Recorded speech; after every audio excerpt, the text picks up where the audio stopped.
Good morning students. आज हम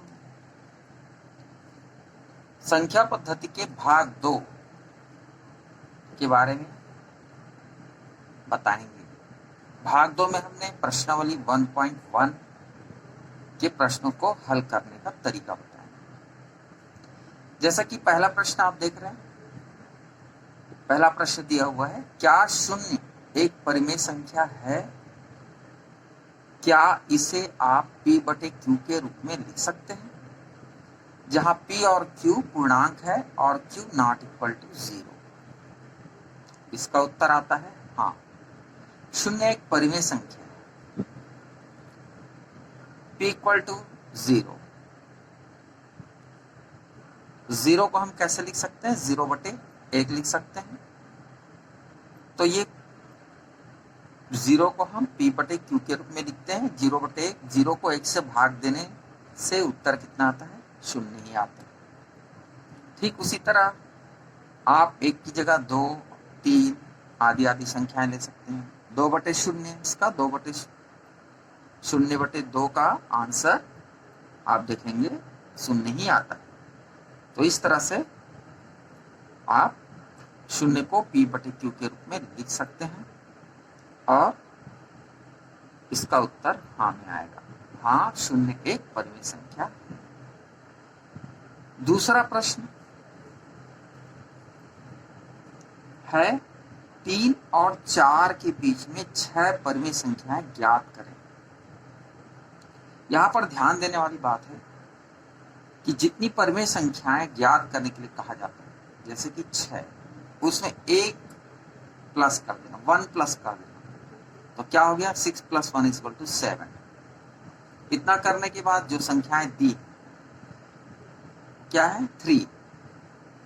3 को 7/7 से मल्टीप्लाई कर दीजिए। 3 × 7/7 जो संख्या आएगा उससे मल्टीप्लाई कर देना, जो दी गई संख्या 3 7/7 से मल्टीप्लाई कर सकते हैं। इसका उत्तर आता है 21/7। ठीक उसी तरह 4 को हम 7/7 से गुणा कर देते हैं और इसका उत्तर आता है 28/7। अब आप देख रहे हैं 21/7 और 28/7 के बीच में बहुत सारी संख्याएं हो रही हैं, जबकि यहाँ पर 3 और 4 के बीच में और भी कोई संख्या हमें दिखाई नहीं पड़ता। यहाँ पर 21 और 28 जो है, 21 और 28 जो है, इनके बीच में भी संख्याएं हैं, जैसे कि 22/7 लिख सकते हैं, फिर 23/7 और 24/7। इस तरह से 27/7 और 1, 2, 3, 4, 5, 6 परिमेय संख्याएं आपको मिल जाती है। तो बहुत ही आसानी से इसे आप हल कर सकते हैं। ध्यान ये रखना है कि जिन संख्याओं के बीच में जितनी परिमेय संख्या पूछा गया, जैसे 6 परिमेय संख्या पूछा गया है, तो उसमें केवल 1 प्लस कर देना है और उसी संख्या से दिए गए संख्या को अंश और हर में 7 रख के गुणा कर देना। तो इस तरह से 7/7 से 3 और 4 को गुणा किया और 21/7 और 28/7 है, इनके बीच में संख्याएं है, उसे हम परिमेय संख्या के रूप में लिख सकते हैं। तो इस तरह 3 और 4 के बीच में 6 परिमेय संख्या आपको प्राप्त हो जाती है। प्रश्न 3 में हम आते हैं। 3/5 और 4/5 के बीच 5 परिमेय संख्याएं ज्ञात कीजिए। 5 परिमेय संख्या ज्ञात करने के लिए कहा गया है। यहाँ पर आप 5 में 1 जोड़ देंगे तो कितना हो जाएगा? 6। अब हमें क्या करना है? दिए गए जो भी संख्या है, 3/5 को 6/6 से गुणा कर दीजिए, उत्तर 18/30 आए। ठीक उसी तरह दिए गई दूसरी संख्या है 4/5 को 6/6 से गुणा कर दीजिए, तो उत्तर आ जाएगा 24/30। अब हमारे पास जो संख्याएं आ रही है वह है 18/30 और 24/30।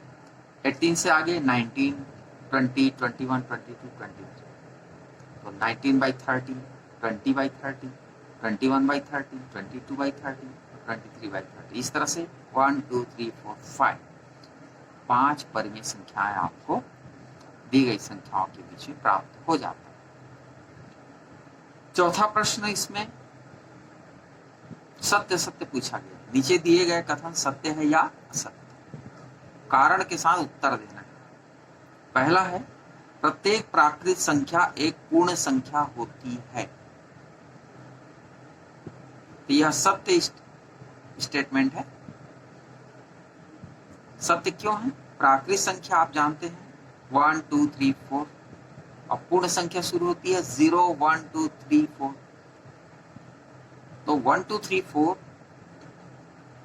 जो कि प्राकृत संख्या है, पूर्ण संख्या तो है ही, इसलिए यह कथन सत्य है। दूसरा स्टेटमेंट है प्रत्येक पूर्णांक एक पूर्ण संख्या होती है। यह एक असत्य कथन है। क्यों है? पूर्ण संख्या आप जानते हैं 0, 1, 2, 3 अनंत तक होती है। पूर्णांक संख्याओं में 0, 1, 2, 3, 4 के साथ साथ ऋणात्मक पूर्णांक भी होती हैं, 1 जो कि -1, -2, -3। इसलिए यह कथन असत्य कि प्रत्येक पूर्णांक -1, -2, -3 आप देख रहे हैं, इसमें तो है नहीं पूर्ण संख्या, तो प्रत्येक पूर्णांक पूर्ण संख्या नहीं होती। तीसरा है इसमें प्रत्येक परिमेय संख्या एक पूर्ण संख्या होती है। यह असत्य है। प्रत्येक परिमेय संख्या पूर्ण संख्या होती है। 2/3 पूर्ण संख्या नहीं, पूर्ण संख्या होती है 0, 1, 2, 3 इस तरह से संख्याएं अनंत तक होती है। यहां पर आप देख रहे हैं 2/3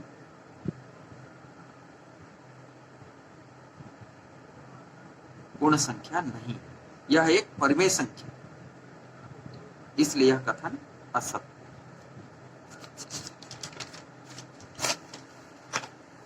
और इस तरह से हमारा भाग 2 पूर्ण होता है। कल हम भाग 3 के बारे में चर्चा करेंगे। Thank you.